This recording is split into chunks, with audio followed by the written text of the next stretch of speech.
the human experiential way. One of the difficult things about the void, one of the difficult things about entering into experience as yourself, is that we're not all designed to deal with the consequences of experience in the same way. You know, one man's meat, another man's poison. We're not all designed to deal with things in the same way that we're not all designed to have the same kind of path. And when you're looking at the experiential way, you know, what you get to see is that not only are we being driven along a specific flow in our lives, but at the same time, we're also given the equipment of how to deal with it. First of all, the way itself. If you start here in the root center with the 41st gate, remember this is the start codon. What you're looking at is an enormous pressure. And it's an enormous pressure because what it's trying to do is it's trying to fix the emotional system, fix the emotional desire wave, and start it off at the right point. Start it off at the right point. And the right point, if I were to try to translate that into another way of understanding, the right point is the absolute place of hunger. And when I first tried to describe the 41 to the 35, I talked about how they were a kind of fuel gauge. And when you were looking at the 41 has the potential to read empty, but only the 35 has the potential to read full. And everything about that gauge is going from the empty to the full, and then in the cycle of the abstract, emptying it out and starting again. So one of the things to understand about the 41st gate is that in order for a new experience to begin, one has to start from a place of deep and absolute hunger, emptiness. You know, in the mystical expression, when you speak of emptiness, that emptiness is never a goal, that emptiness is where you start. You start with empty and you fill up. You sample, you taste, you go through the process, you empty out, and then you can fill up again. And for the abstract being, this is a very important concept to grasp. You see, the experience is something that has to take you from that place of hunger to that place of being satiated. And everybody on the abstract road is trying to get to the 35th gate of satiation. But if you look carefully at what it is to be satisfied or not, you will see that that's logical. There is no true satiation. If there were, the hunger would end. And the abstract does not want to permit the hunger to end. So it's one of the things to understand about the abstract process. It's why people who are caught in the abstract can get into belief systems that never require any proof for them. Because there is no real satiation available in the abstract process. None. And why? The 30th gate. I mean, I really love this gate. I mean, love it in the sense that it brings me the best jokes. I mean, I don't know if everybody has my sense of humor, but it brings the best jokes. The fates. I am a mystic. For me, it's very easy to anthropomorphize the forces and to be able to identify with transcendent fields of energy. It seems natural to me. I like the concept of gods, even though I know it's physics. And I deeply understand the physics, but it's fun to dress the physics up. You know, it's fun to put a dress on the moon. I like putting a dress on the moon. It makes me feel good. But there's something in that.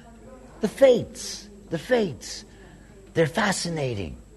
It's like there's this, well, let's make it go this way. You know, these tricky goddesses looking down and ready to spin it out, ready to cut it.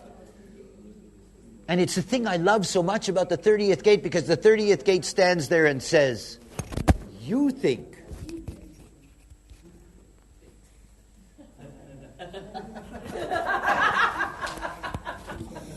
didn't say anything bad. They're listening.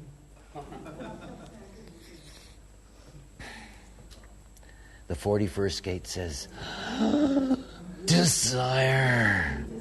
Oh, fantasy. Oh, I love that. Oh, it would be great. Oh, I want it. Oh, I want it. Now, please. And then it tries to figure out how to get there. Fantasy is great at trying to create a structural program. Well, have you noticed about fantasies? Fantasies are wonderful, because everything works the way you want. I mean, this is the great trap of the fantasy, right? The great trap of the fantasy is no matter what the fantasy is, you win. Always, right? So you got this fantasy and you got this strategy. Okay, I'm going to do this, I'm going to do that, and I'm going to get what I want. And then the goddesses sit in the 30th gate and they go, boop, boop, boop, boop, boop, boop, boop. Not what you want. What you get. What you get. Everybody's trying to make everything a responsibility. We don't earn anything. It's not up to us what we get. We get what we get. Each and every one of us are designed to get something. Whether we get that we got it is another story, but we get it. Not only that, we never get it the way we think we want to get it. We don't. Because the fates step in and say, look, it's not that simple. This is not logic. This is not 1 and 1 equals 2. It isn't. As a matter of fact, there is no such thing. And the beauty of the 30th gate is that it gives you the 6 archetypes of how you live with the vagaries of the fates. How you survive it. I'm a 5th line being. Irony is my way. This is what the fates have taught me. When the big foot steps on my head, there's this irony inside that says, wasn't that funny? And it happened this way? And it's like, oh, thank you. And you begin to see that we are given our protection. You don't get to live out the archetype of what you are. You don't get to live out your profile until you've handled your characteristics. If you haven't worked out what it is to be emotional, to be sacral, to be splenic, to be G-centered, to be ego, to be throat, to be mind, if you haven't worked out all that stuff, if you haven't worked out what it is to deal with your type and your strategy and your authority and your openness and your not self, don't listen to what I'm about to tell you because it won't make any sense. You can go home now, have the afternoon off. Because the reality is, yeah, right. No refunds. The magic is that we are given the right equipment to handle the fact that life isn't what we want it to be, what we expect it to be. And the beauty of that is that that's not a negative. What we want is so narrow and so unclear and so much a lie. And what we get is so deeply misunderstood because we're stuck in our own lies. And we don't see the beauty of what's right there in front of us. And the gods are a delight. They come in and they say, okay, this is the way you have to deal with it. This is the way you have to deal with the fact that you think that this is going to happen and you fall flat on your face. The first line of the 30 is called composure. Balance in the face of disorder. All first lines are foundations. This is the very basis upon which everything is built. And in the genetic continuity of things, this is what it's all about. The most solid foundation you can have is the recognition that it is all disorder. There is no order to be found until you go through the process. And then, we have these intellectual gifts. And then we can put all kinds of constructs on top of what we've experienced. But the first line is here to be at peace with wonder. When I taught the first of the mystical courses, I gave mystical keynotes for the lines. And the first line is the line of wonder. It's the line of awe. It's this wow.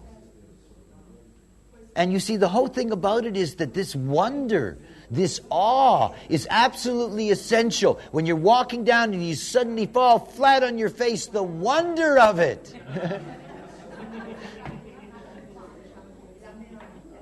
You know, for years when people would come to the Ibiza event, I would always tell them the same thing. The countryside is very beautiful. But if you're going to go walking in the countryside, don't sightsee while you're walking, because you'll fall flat on your face. This is what Ibiza does to people. If you want to look around, stand still and look around, and you'll be safe.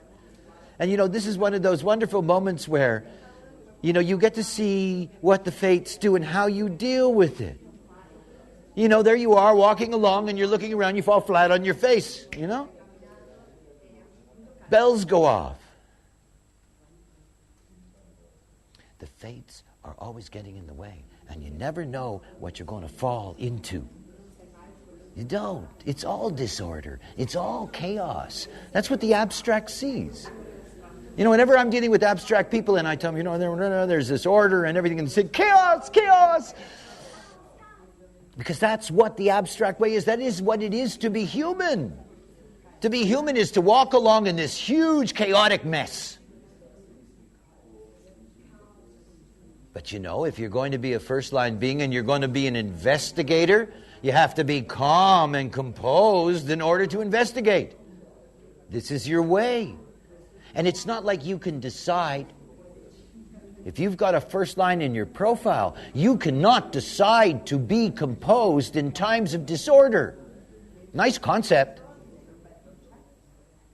You know, I'm sure that your psychologist, therapist, whatever, could tell you the same thing. It doesn't mean that you're going to be calm and composed in times of disorder. Not at all. I mean, that's only a possibility if you're correct. I mean, if you're operating the way you're supposed to operate, you're going to naturally be composed. I've gotten to the point where I find irony almost boring because everything's ironic. I mean, everything's ironic. And that you have to see when you're operating correctly, these themes out of the 30th gate, they're your armor for dealing with what seems to be the chaos and the disorder of the way.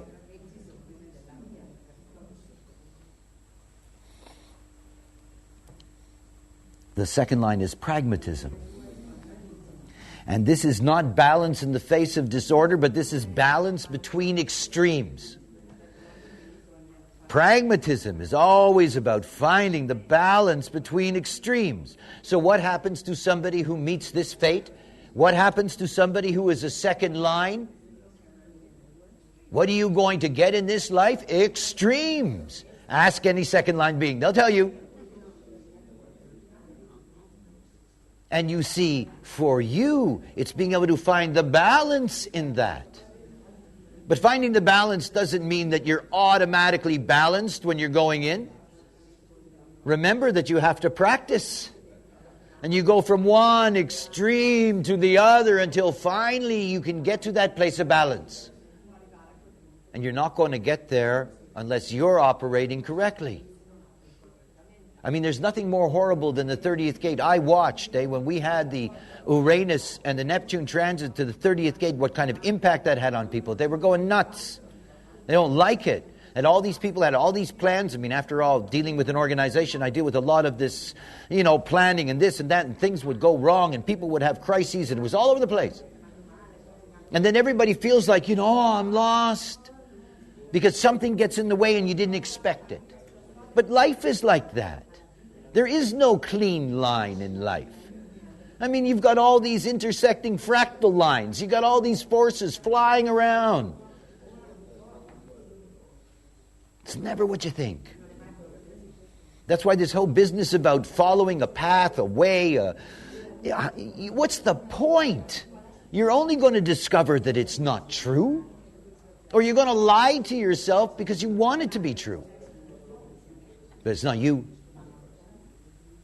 And you see, each and every one of us have a built-in way to just deal with this human process. And remember that we're dealing with two things. You know, I'm a 5'1", I'm wearing it on my head today. My body has incredible composure. I mean, my body is so good at being composed in times of anything. Talk about balance of disorder. You know, I've pumped every kind of chemical, plant, you name it, inside like this. And not because of this brain, not because of this personality and who it thinks it is. My body is really good in dealing with disorder. It stays very composed. And it's one of the things for you to see that we've got a differentiation here between what is the way the personality deals with things. My personality deals with things through irony. My body deals with things through composure. They're different. And it can be very, very confusing because it is so different unless you're correct. And then you see how it works. The passenger is so fucked up. You know, the passenger always wants to be the body. My personality would love to be composed. It's not. It's not at all.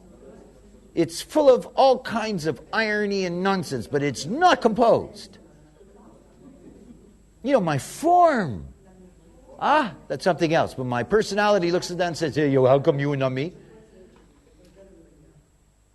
And for so many beings, imagine what it's like to be the other way around. You're a 1-3, you're a 1-4. You know, you have a personality, who you think you are, that can be very composed, and your body is on chaos duty, you know? And your body's not composed at all, and your personality is screaming, there's something wrong with us, we have a problem. You know, we have this huge gap between who we think we are and what moves this vehicle. And again, you know, knowledge doesn't help. It doesn't help to know that. You know, your mind gets in the way. And your mind can't pay attention to all these things. It can't. You know, it's my favorite trip about people who like dolphins. There are a lot of crazy people on the planet who think dolphins are really intelligent. And every once in a while, I grab one of them and I look at them and I say, you know, a dolphin has to concentrate all the time on when to breathe. Now, we don't, eh? I mean, that's not our thing. Imagine what that means to have to think about when you breathe all the time. I mean, they can't go to sleep alone. Someone's got to wake them up so that they go and breathe.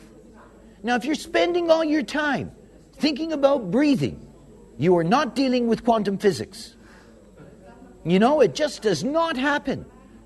That huge big brain of theirs that everybody's so impressed with, it's all focused on, I better breathe now. Imagine if you had to think about breathing.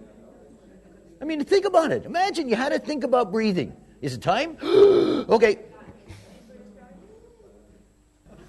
People, you know, this whole business about, I have a choice, and I'm in charge, and I'm in control. I mean, if the gods had given us responsibility to run these bodies, we would still be single-cell amoebas. Because that's all we could handle. Nothing more. And even that's tough. I mean, I don't even want to deal with, you know, the core of that cell. I want to be responsible for organizing the genetic chain. And I mean, please. And then people think that they're in charge of their lives. This is up to me, and that's up to me, and I'm going to do this, and I'm going to do that.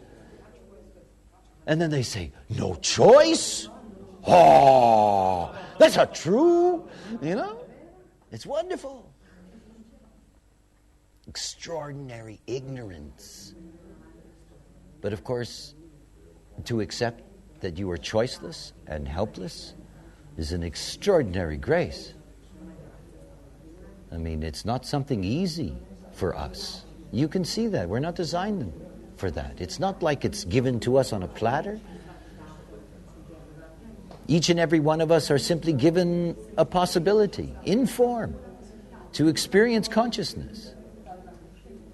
And to recognize that as passengers, we are not in charge of our lives, our vehicles, the options, the lack of them. And that the moment that we stop being so damn concerned about it is the moment we get to see where we're actually going, what's actually going on, and we're well equipped. So when you look at the 30th gate and you think about the way in which we are designed to work through the experiential way, remember, that's both the way we're designed to react to it physically and the way we're designed to react to it within the personality, within the way in which we think about ourselves. I love the third line. I mean, I have this deep affection for this process. And it's a line of resignation. And it's perhaps one of the greatest of all gifts. It is the acceptance of what is. I mean, the line itself is very beautiful. It says, the awareness and manifestation of the law of regeneration, the laws of karma, reincarnation, and resurrection. The feeling to accept what is. When you watch third line beings in their life, and I've watched so many, there is this power to continue. This incredible power in them. It's like sixth line beings who go through that first Saturn stage. When I used to do readings for sixth line beings who were beyond 30, the very first thing I would say to them is, congratulations on surviving. And they would know precisely what I meant.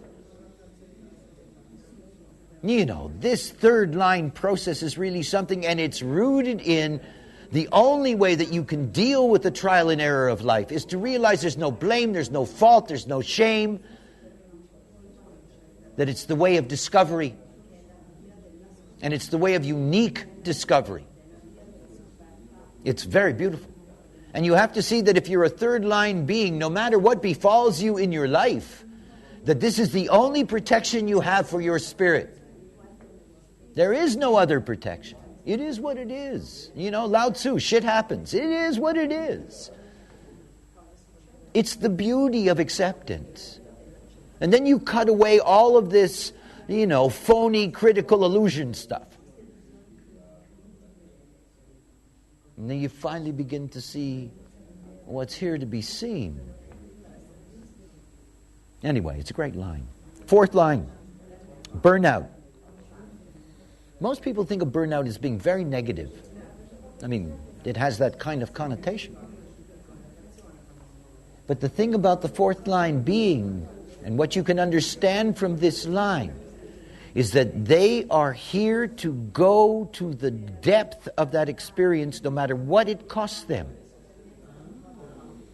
Remember something about the fourth line being. The fourth line being is the great infecting force.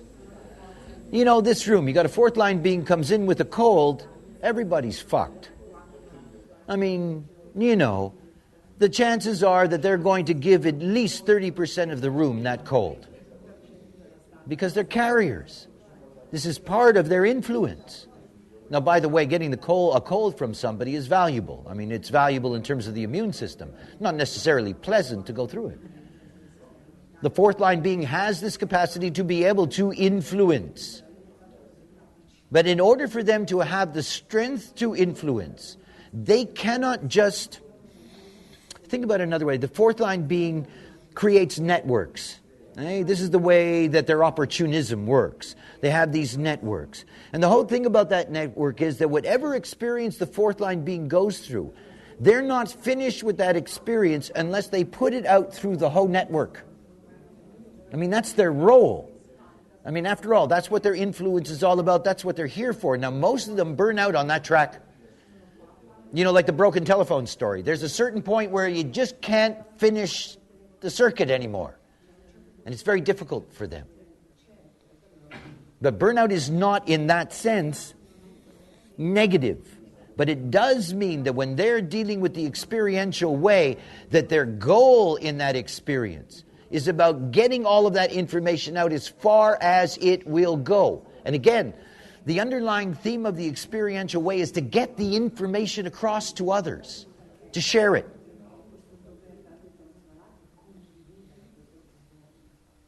The other thing is, the fourth line being is deeply impacted by the fourth color. And it's something that I'll deal with later when we're looking at PHS, looking at primary health system, and looking at the way in which our bodies are driven, and the kinds of things that are necessary for our bodies. And one of the things about color is that the fourth color transfers. It's never still. It's never still. And the whole thing about a fourth line being is that a fourth line being is pulled towards this never being still until they can impact everyone in that circuit. This is where the burnout comes from. And one of the things about fourth line beings is that in the tradition, you would have, for example, if you had a master with disciples, and I'm not just speaking of the Christian structure, but just the basic structure. Usually it was between 7 and 15, the number that would be allowed to be around a particular master. Now the master is a fourth color theme. And it's very important to understand that the potential to be able to share the personal experience as a fourth line being is limited to that fractal. If they can fulfill that fractal, there's no burnout. But most fourth line beings do not operate correctly. And in a sense, they don't know when it ends. And they keep on trying to bring something out where it goes beyond the point where it's of any value to anyone else. And of course, in that, they suffer. I go through phases in my process where certain aspects of design or profile or whatever it is something that I suddenly find myself paying attention to and noticing certain things about it. And in doing the daily radio transit stuff that I do, every time I get to a fourth line day, there's always something inside of me, that clicks into areas that I don't normally talk about. This investment that the fourth line has to make in experience. And that is often where they burn out. They put so much of themselves into the experience that they never really get the chance to bring the experience out to others. Many of them burn out on the way. As a fifth line personality, the fifth line is irony. And it's recognition and dedication to transitory goals. It's so wonderful for me, this sic transit gloria mundi, this too shall pass. It's one of the most magical things about the experiential way. When I look at it as from a heretical fifth line perspective, I see that it's all transitory. It doesn't matter. It actually makes it quite amusing. I watch, the impact, the way things work, the oddities, the similarities, the coincidences, all of these things. And there's a wonderful joke in all of it. I guess it's why I like the jokes. I like seeing ignorance as humor, because at least it saves you from crying all the time. How funny it can be, how funny life is. The moment that you're disconnected from life being difficult, you begin to see that it's rather amusing. It's really good entertainment. And irony for me is a way of seeing the humor in just about anything. To see how funny it is to be right and wrong and there and not. And of course, for the heretic, there is no other way. There isn't. It's the only way that they can deal with things. What's really surprising to me is the way in which the fates deal with the sixth line.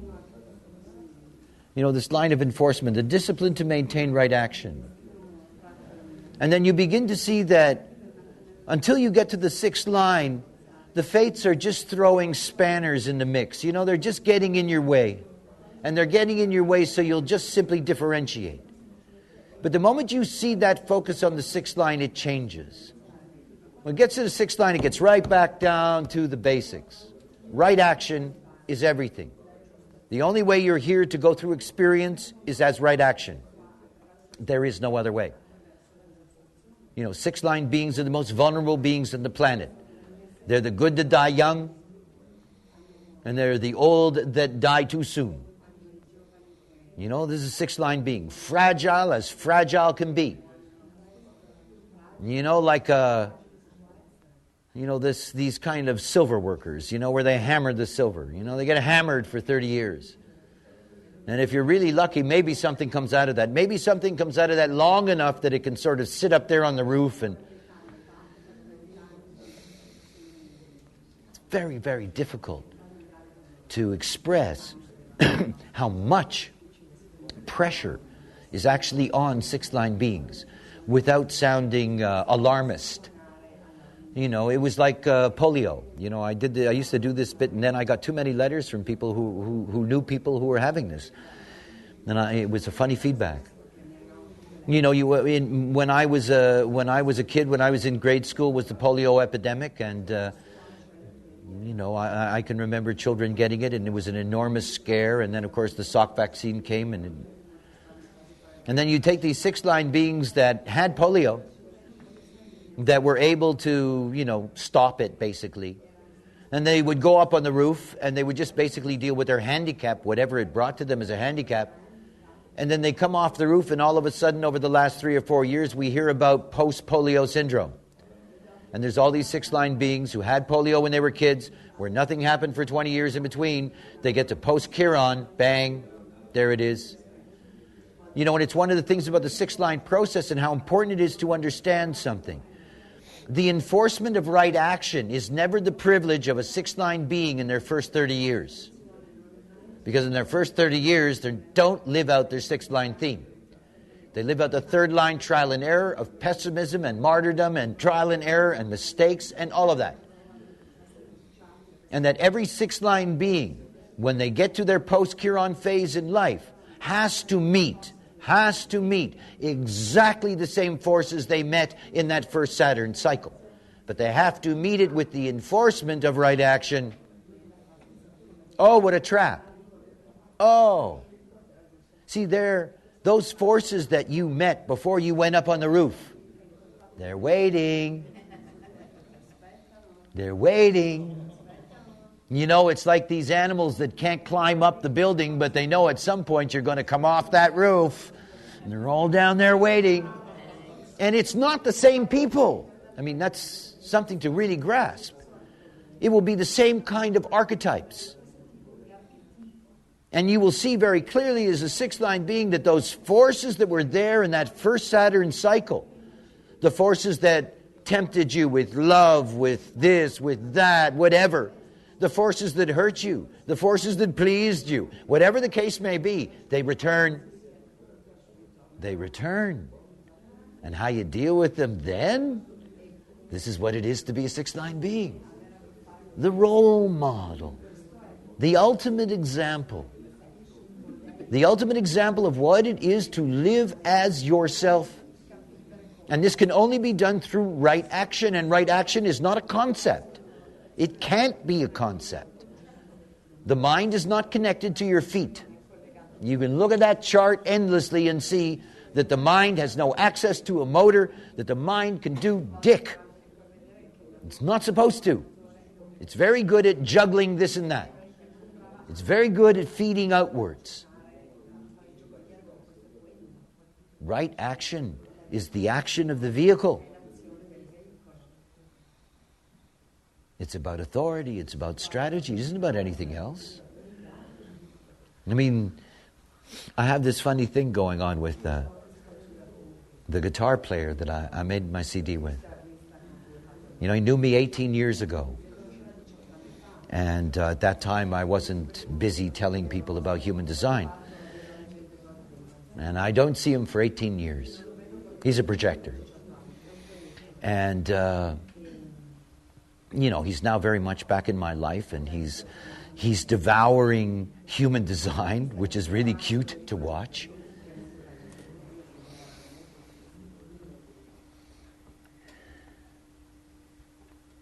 It's so astonishing to me. He's in his 50s. And for the first time in his life, he understands why things went the way they did. And he's a delightful man, and he's very bright. And there's this flood, he's a projector, and we know what projectors are like. They love to absorb the knowledge and reflect on it and go through all that process.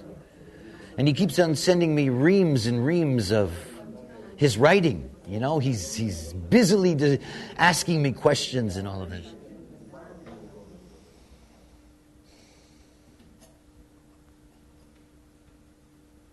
And the other night, I got an email from him. And there was this whole long thing. And it suddenly made me very, very sad. I just had this image of what it means not even to have anyone in your life tell you what right action is and how you do it and how simple it is, how much it's on the surface. It's just a little thing on the surface. He said, couldn't you have told me then? And I didn't know how. I mean, it took years for me to synthesize the knowledge in a way that we could give techniques. And I look at that and I think, you know, it's so simple. And here's this guy so bright, you know, with his wife is a holistic health worker, and they know all these different blah, blah, blahs, and this and that and whatever. Right action is not about what the not-self mind tells you. It doesn't know. Right action is built into us if we just stop interfering and let right action happen as ourselves. And it was like, wow. Because nobody ever said that to me. Certainly no old friend of mine ever said to me, why didn't you tell me then? It was a very strange thing for me. And it really brought home over and over again that, you know, I don't care about all this minutiae. I only do it because it is my responsibility as a teacher to lay out the entire framework. But it's not what this knowledge is about. It's about the simple recognition that it is a very basic mechanic that changes your life. It's so simple. It's so much on the surface. And you see, this whole process of the experiential way, that its whole goal is that you will find your way through right action, because only then do we have progress. Real progress. You know, if I think about Rome 2,000 years ago, it's pretty much like Ibiza today. You know, there's a few different things. There isn't a hell of a lot of progress. There really isn't. Consciousness hasn't come very far since then. It hasn't.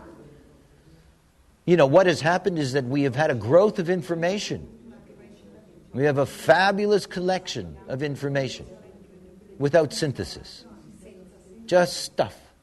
So much stuff that you cannot digest it.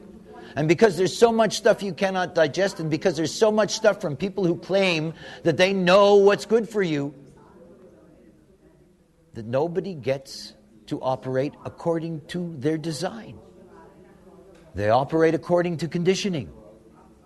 I mean, all you have to do is look at the body graph and realize that 70% of humanity have an open head center. 70% of humanity think about things that don't matter, and that's what runs their life. That over 60% of humanity has an open ego. So that most of humanity is running around trying to prove to everybody they're worthwhile by changing themselves so other people will accept them.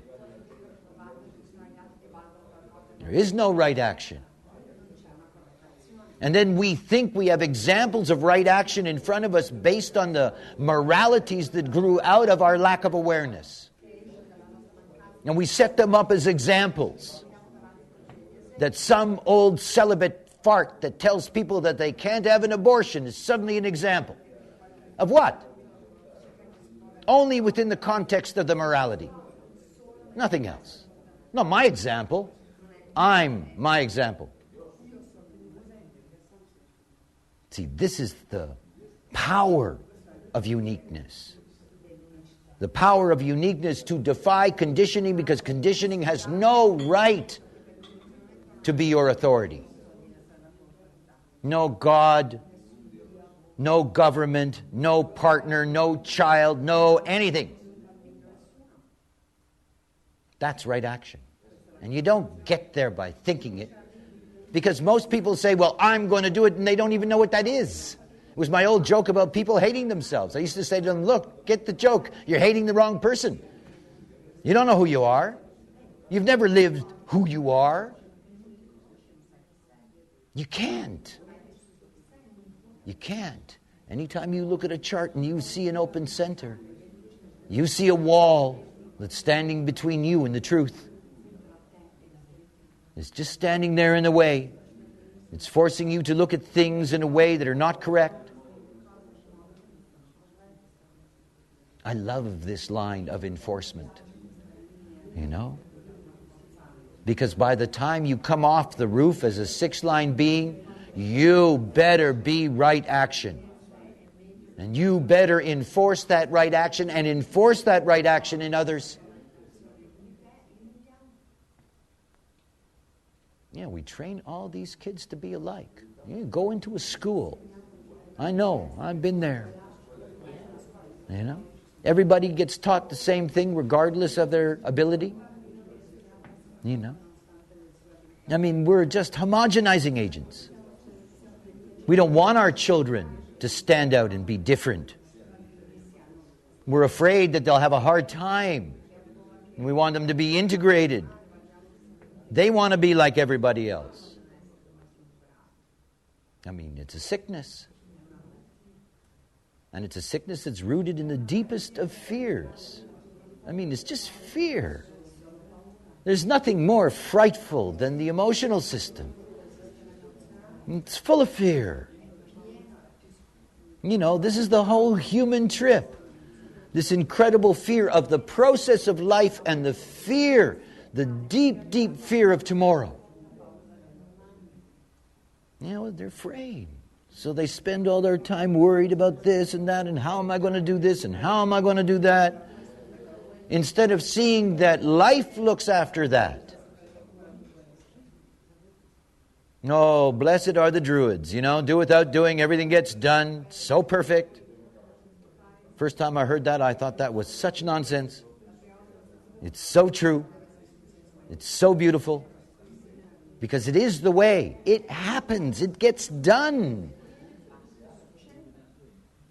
If you're correct. You know, it's like I watching generators. Such powerful beings. And when you see a generator whose life is determined by their response, there's this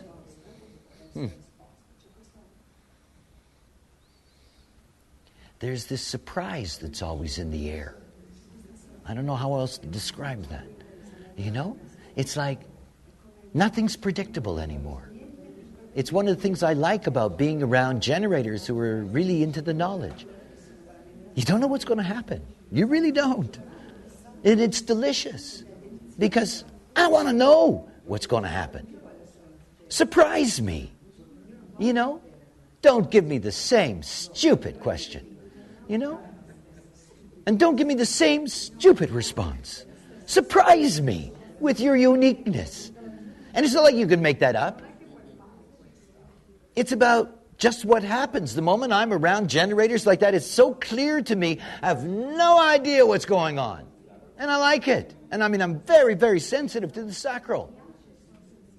And in most cases, when I would be in, pre-readings, I could always tell, I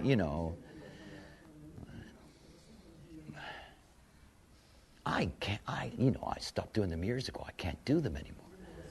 I can't take in with my open motors the distress, the pain, the discomfort, the horror of what is inside most human beings. I mean, I have enormous respect for all of you that still do that. I do. It's amazing.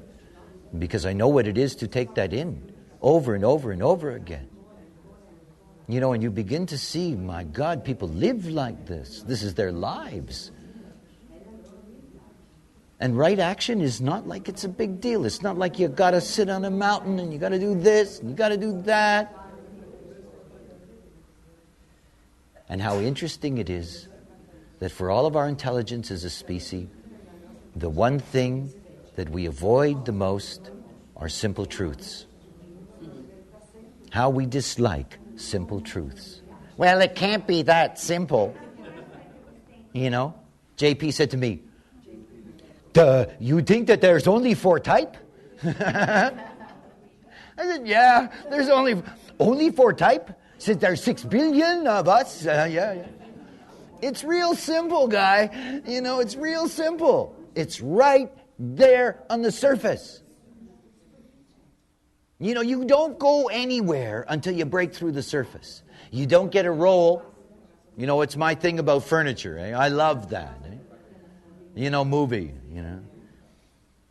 Long time ago, I was a magazine publisher, and I've told this story before. It's a great story, though. I was doing a photo shoot and for the fashion magazine, and my photographer had called to his assistant and said, could you bring in some furniture?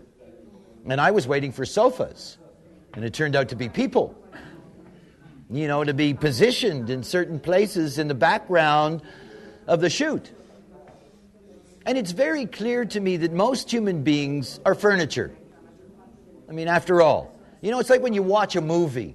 It's taking place in the cafe, and you've got the people who really have a role, and the camera's on them. But in the background are these dummies mouthing conversations. And you don't care about their lives. You're never going to meet them. They're not part of the movie. As a matter of fact, they don't even get a credit, which is even worse. At the end of the film, you don't even see their name, right? Most human beings don't have a role. They don't. You don't get to your profile until you deal with the characteristics. When you're looking at that kind of a film and you see those beings in the background, they're all displaying a certain characteristic as a thematic, but they have no role. So you go into the bar and there's 4 people in leather jackets and they got the biker mode, Characteristic, whatever. No role. Most of humanity's like that. It's very sad. And you don't get to have a role in this life. You don't get to live out your purpose. You don't get to live out your profile until you're correct. You don't. You're stuck in the characteristics.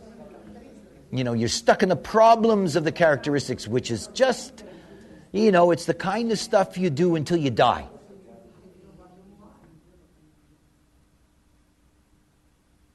So this right action is the thing that gets you to live out your role.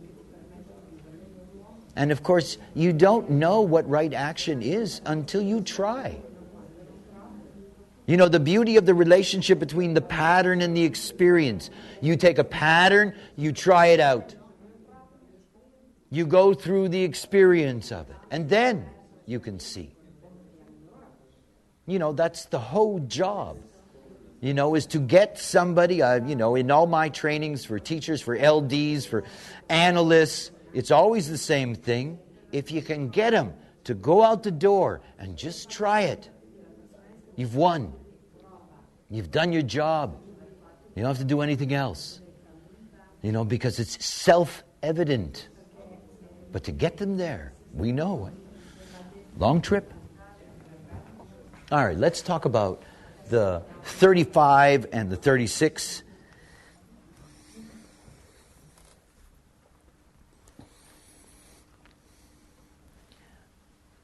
Experience is about being inexperienced first.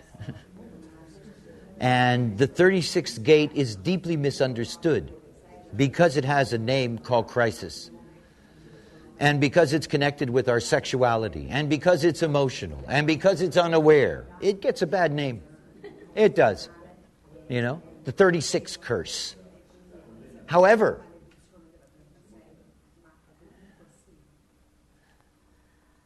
the 36 is about the power to penetrate the surface. That's why it's the great gate of fucking.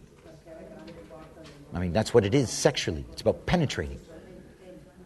But to understand what that penetration is to try to break through the surface, to discover, to find, to explore, to see. It's not enough for us to have a concept.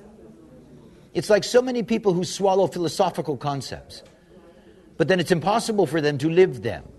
It's why I find the New Age so nauseating. Everybody's got formula things that they say. And then if you actually watch them in your lives, it's just hypocrisy. It's not true. Being able to say something intelligent and wise means nothing if you don't live it. It means nothing. This is the whole thing about the 35th gate, the 36th gate. The 36th gate says, I'm not interested in just the theoretical. It's not enough for me. If you look at the mirror on the other side, the 48th gate, the 48th gate says, I am going to fill up my well till I get to the surface. It's very different. That 48th gate is adding and adding and adding and adding to its depth. But the 36th gate says, I'm not interested in that. I want to check it out, and I want to check it out now. This is desire. Oh, the fire of desire. To know what it's like. To do it. Not just to read it, to see it, to think it, but to be it, to feel it, to live it. This is the power of the 36th gate. And of course, because it's collective, it shares that in experience with somebody else, which is often where the crisis is. Because it's not easy to penetrate. But everything about the 36th gate is that it must enter into experience. And that you can see that the deepest driving force we have, because you will not find a gate that pushes us harder than the 36th gate, is just to get into it and be there. It's the great channel of transitoriness and change. It's the jack of all trades. It's the ability to penetrate from inexperience to reach experience, to go back in a new experience, and on and on and on. I used to give that example between the talent of the logic and the talent of the abstract. The talent of the logic is you've got a piano player who plays the piano all their life, perfecting. And on the other side, you have somebody who's played the piano, the violin, the accordion, has tried the drums, has messed around with the guitar, has given a little bit of everything. If you want to find out what instrument may be of interest to you, if you go to the logical person, they're only going to give you their thing. This is the pattern. This works. You do it long enough. This is what you get. The abstract person will tell you different things. I didn't like the violin because it hurt my neck. Whatever. They are collectors of experience. They're experiential teachers, not theoretical teachers. And in order for them to get to the place where they can be the experiential teacher, remember that if you go into the mind of the abstract being, you get to the 11th gate, and when you get to the 4th line of the 11th gate, you have the great line of teaching. The teacher, the guru, all of these incredible forces that can conceptually bring concepts to us, belief systems, ideas. This need to have the experience.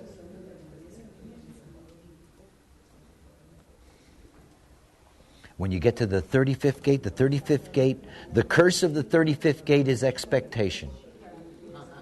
Oh, is it a curse? I love the line. It says, by design, progress cannot exist in a vacuum and is dependent on interaction. And the expectation of the abstract process, you saw this when I talked about it sexually. The 35th gate says, I'm really unhappy because you are the problem. This wasn't good because of you. It could have been better, but you weren't good enough. It's always this kind of disappointment at not getting satisfied with the expectation.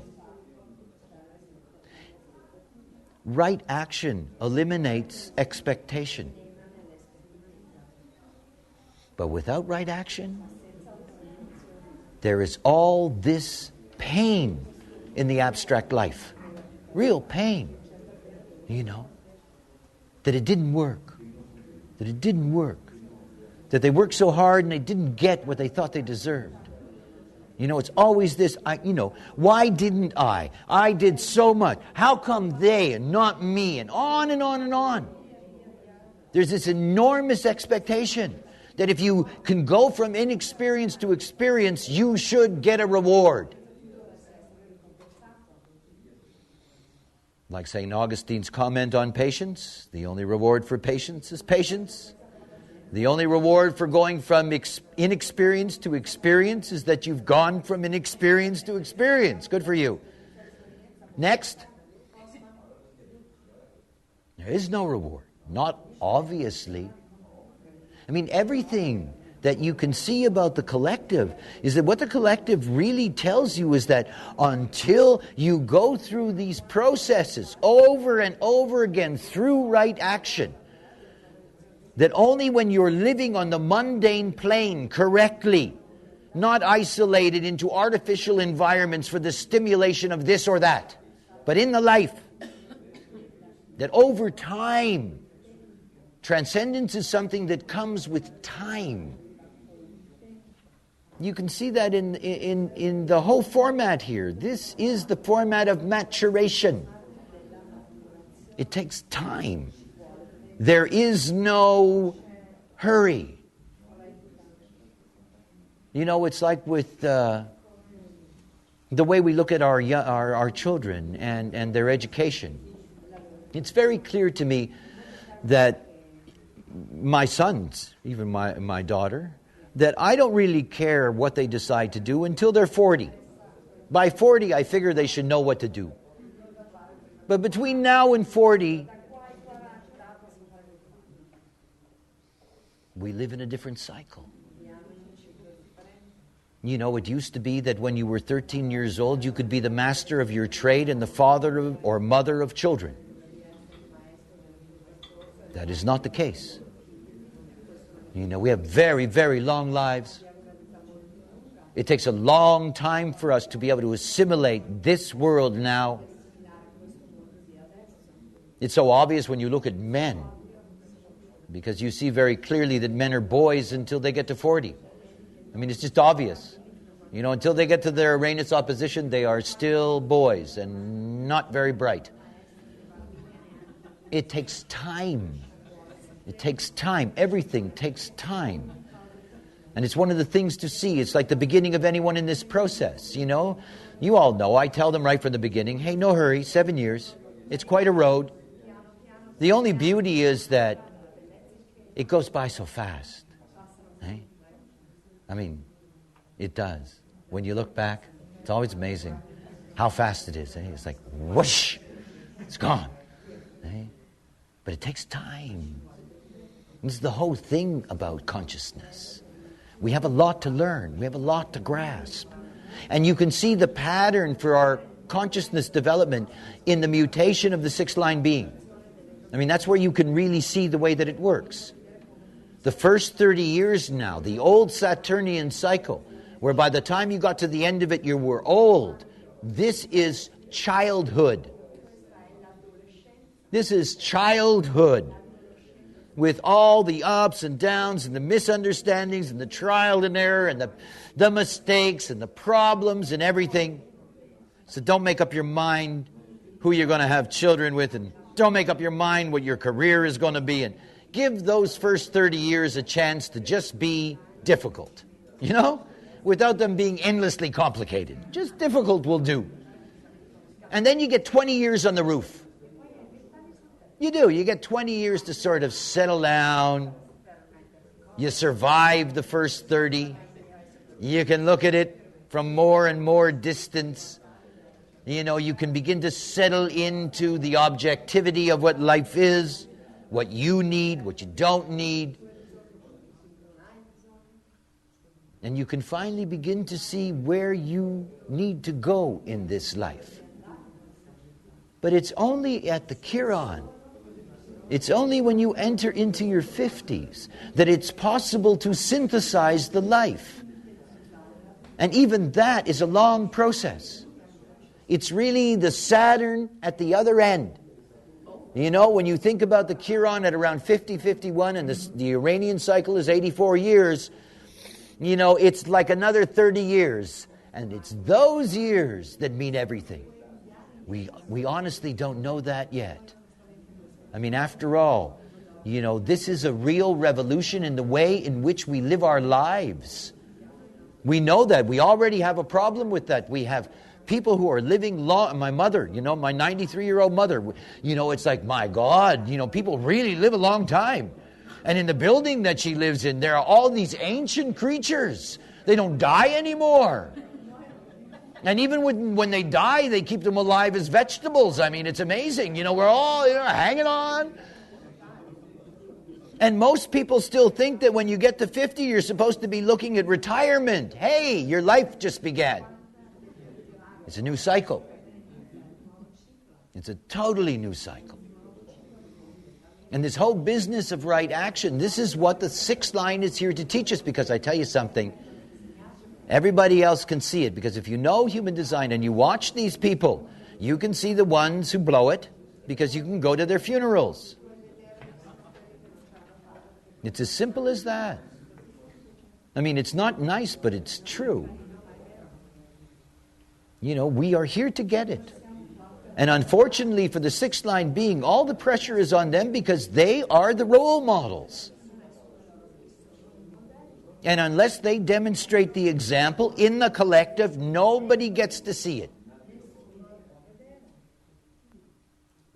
You know, wherever, you know, heretics have a funny job. You know, you always end up,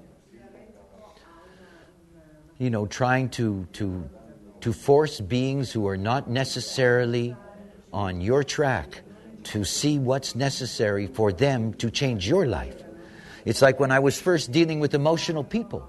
I only wanted to make them healthy so they'd stop fucking me up. You know?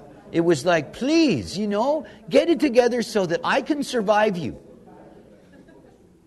And it's so much about the nature of the world we live in. It's the same thing with generators.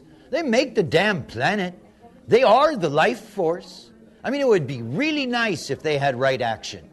We would all benefit from that. Let's close the sixth line process with their sixth line in the 35th gate. And it says, rectification, the energy to correct. You know, this is their role in this life. Through right action, they are here to correct us. And not in the 1858 logical sense. This is not about the pattern. This is about the experience itself. How do you go through experience as yourself? It's what they're here to teach us. They're here to be the examples. They're not, you know, I'm the end of a long line of wolves who con sheep. You know? I mean, this is the old way. I'm very much the end of an old way. And that old way is that there's somebody who yells at you and tells you what you should do in order to wake up. You know, it's an old way. And it's a manifester way. And it's an ego manifester way. But you see, the time of the fifth line teacher is over. It's over. And all you see around us now is the end of that. The sixth line. It's the corduroy of my pants. Keeps catching it, you know. I was somewhere. The energy to correct. Oh yeah, I was out there. Yeah, I know. That's cute. Yeah, that much I had figured out. I really did. I remember that I was there.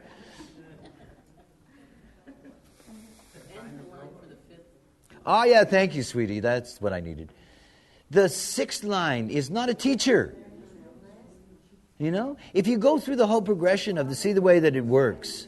You know, we started off with first line authoritarianism and so forth and so on, and you go along. Fifth line's the general, you know, the general heretic that's, you know, dictating to you what the way is. If you don't like it, you kill them and stuff like that. You know, it's an old movie. But the sixth, no, because the sixth doesn't preach.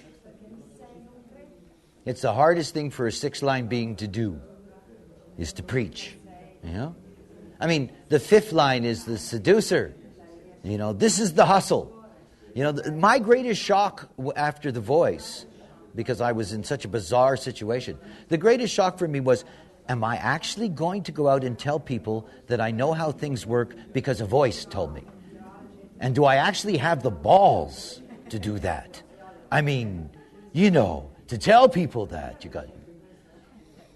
The Sixth Line would never have such a conversation with itself. The Sixth Line is not in the hustle call business. The Fifth Line is in the hustle call business.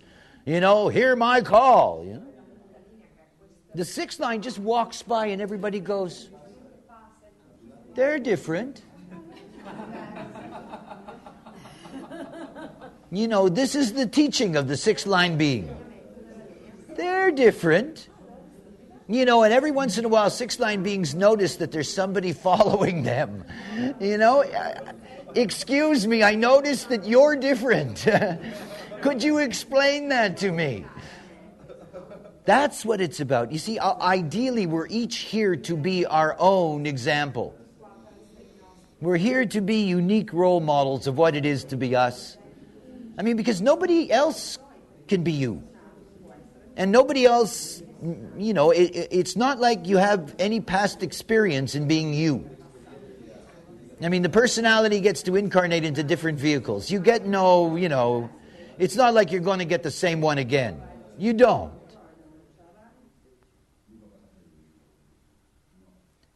It's why for now, what is it, 5 or 6 years, I have focused so deeply on trying to get Sixth Line beings to understand how important it is for them at a physical level to protect themselves by being correct.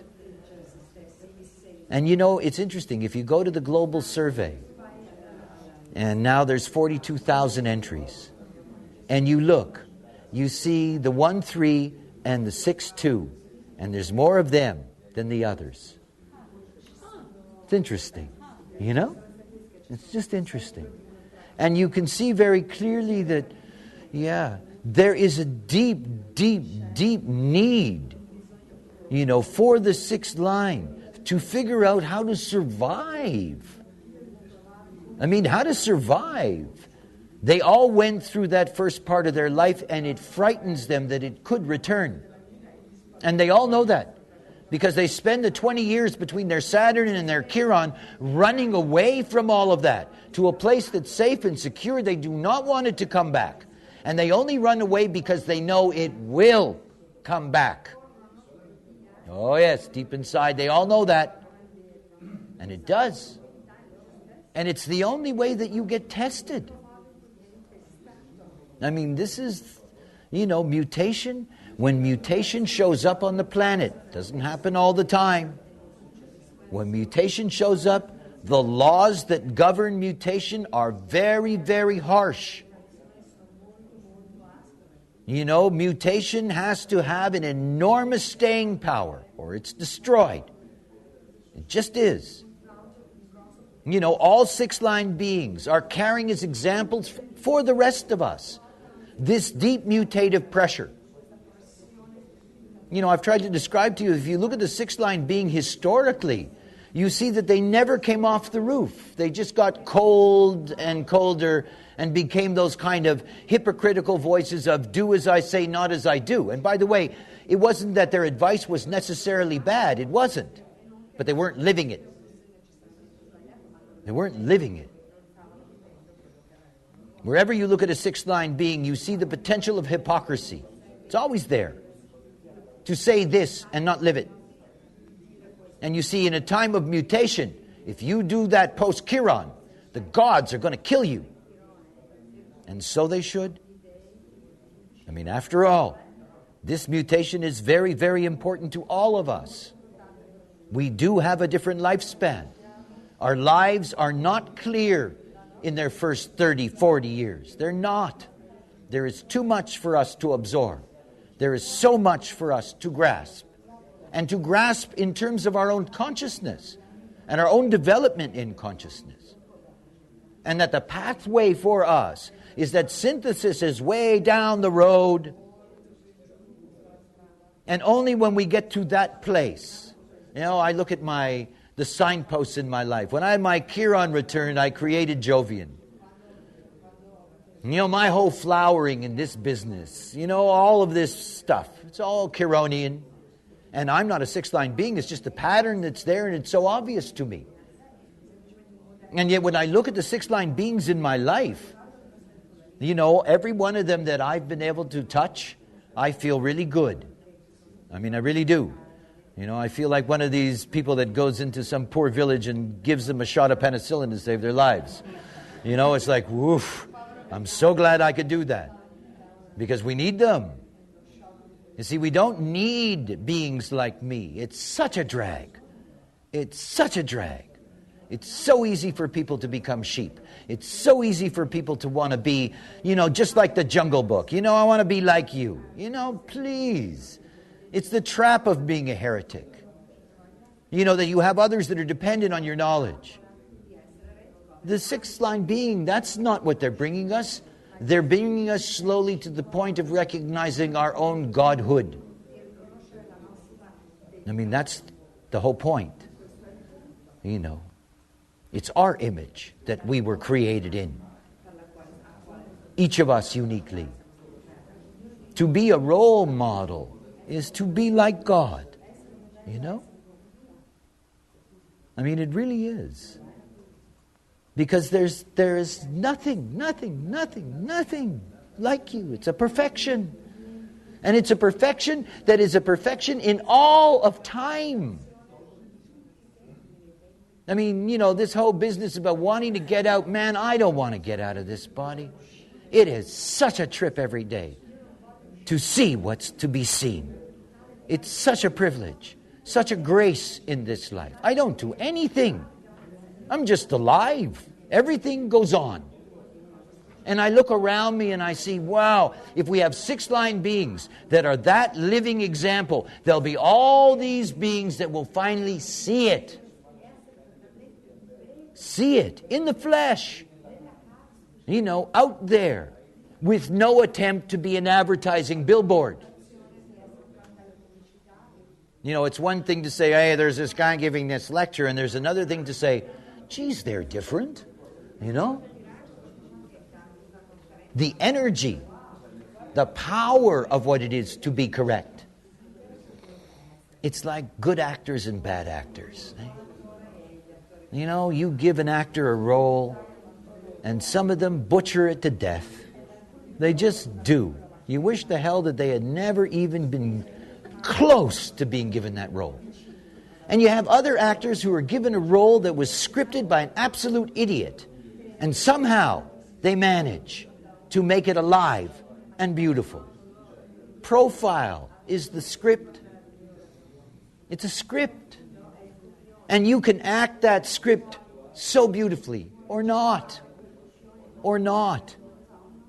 Most of the time I just see a lot of bad acting. You know? Furniture. The magic of what it is to have a role, to get your name in the credits, you know.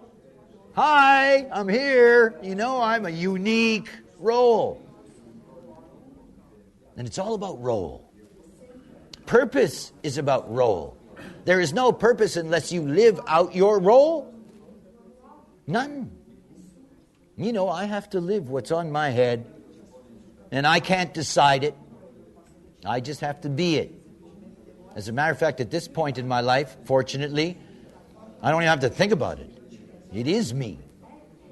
And it's the point. We're all here to display that.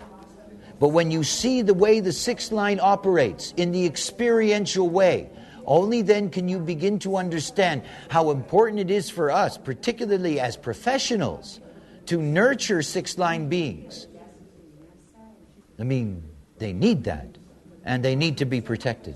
The ones that are young, because they are so deeply vulnerable in their third line phase, and the ones that are reaching their Chiron. And it's not about, you know, sometimes just a word to the wise is enough. Sometimes it's just enough to give somebody a hint. Sometimes it's just enough to say, you know, you could try this. You know? The other day, it was very sweet. I meet this manifester. with a real messy life. And I said to him, it's really easy. All you got to do is inform.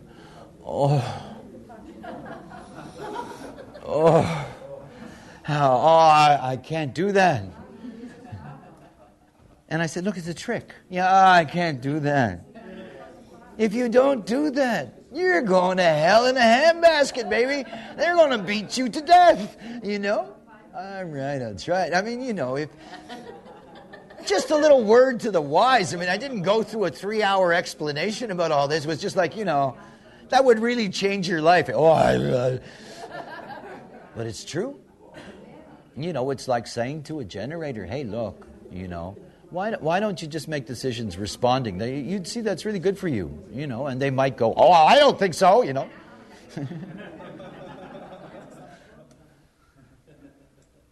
But six-line beings, you have to tell them. You have to tell them whether they want to hear it from you or not. You tell them. You let them know, because otherwise, we lose beings that are very, very important to our future. We're headed towards a six-line mutation. When the global cycle changes in 2027, we enter into a six-line theme. This is where we're going. Not a place for me. This is not a world that I will ever be able to live in. It's not my world. That six-line world is something totally different. They don't need creatures like me. They're redundant. Everybody has to be their own teacher. Everybody has to be their own student. Everybody has to be their own example. And you achieve that through right action, and right action is a simple strategy. But the only people that are going to carry that across into the future are the six-line beings. These fools on the hill. That if you go to them, they will tell you. They're not going to put up a sign. They're not going to chase after you. They're not going to hold conferences. They're not going to do any of that. They're just going to live their lives correctly. This is a real miracle. It's not about being locked away in this or that or isolated or whatever. It's just ordinary, normal human beings, just us, operating correctly. That, in and of itself, will transform the planet. It's never going to get to that point. I mean, I know that. I understand the game. But it certainly means that for the fractal that has access to this knowledge, through my line, through your line, through the extended line of our fractal, that there will be those six-line beings that will be saved by this. And in saving them, we save our future. Because they're the ones who have to show us that the way is not this way. That the way is unique, and anyone has access to that way. Anyone. It's like Jovian. You never have to spend a penny on human design to find out whatever you need to know. You don't. You just go there, get it. It's a point. Everybody has a right to at least have access to it. Everyone. But the six-line beings, wherever you meet them, wherever you see them, you make sure you let them know. Progress for them is only one thing and one thing only. It's the enforcement of right action in their lives. And without that discipline, they are open to pain and disease and a death that is not what it's all about for them. Isn't.